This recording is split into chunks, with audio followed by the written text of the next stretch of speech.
নামাজের তরিকাটা শুদ্ধ করে নেন। কারণ অনেকের নামাজে হয়তো ভাবছেন যে আমার নামাজ ঠিক আছে, কিন্তু অনেক ভুল আছে। নবী সাল্লাল্লাহু আলাইহি ওয়াসাল্লাম কি বলছেন? মান আমেলা আমালান, যে ব্যক্তি কোনো আমল করলো লাইসা আলাইহি আমরুনা, কিন্তু আমার আদেশ মোতাবেক নয়, আমার তরিকা মোতাবেক নয়, ফাহুয়া রাদ্দুন, তাহলে সেই নামাজ, সেই ইবাদত বন্দেগী, সেই আমল রাদ্দুন, প্রত্যাখ্যাত হবে, মরদুদ হয়ে যাবে, আল্লাহ পাক কবুল করবেন না।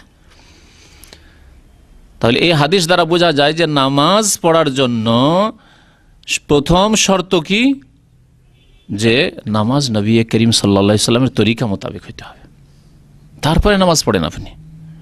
নবী সাল্লাল্লাহু আলাইহি সাল্লামের তরিকা মোতাবেক নামাজ হইতে হবে। তাহলে নামাজ কেমন ছিল রাসূলুল্লাহ সাল্লাল্লাহু আলাইহি সাল্লামের জানতে হবে।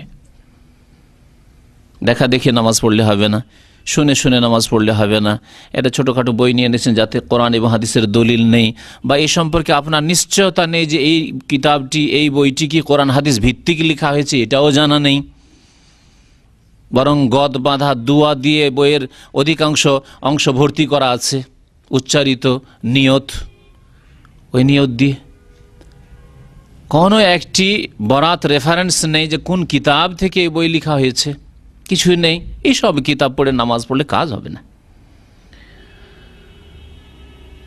যে কোনো ইবাদত বন্দেগী কবুল হওয়ার জন্য প্রথম শর্ত আল্লাহ পাক রব্বুল আলামিন যেন হইতে হবে, আর দ্বিতীয় শর্ত রাসূলুল্লাহ সাল্লাল্লাহু আলাইহি ওয়াসাল্লামের তরিকা অনুযায়ী হইতে হবে। দুটো শর্তের কোনো একটি শর্ত যদি আপনার মধ্যে না থাকে, তাহলে কোনো ইবাদত কবুল হবে না।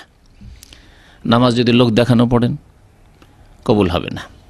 ওই রকমের নামাজ হয়তো আল্লাহর জন্যই পড়লেন, লোক দেখানো নয়, কিন্তু নবী করিম সাল্লাল্লাহু আলাইহি ওয়াসাল্লামের তরিকায় পড়লেন, নামাজ কবুল হবে না। এই হাদিস মা আয়েশা রাদিয়াল্লাহু তাআলা আনহার স্পষ্ট করে এই কথা।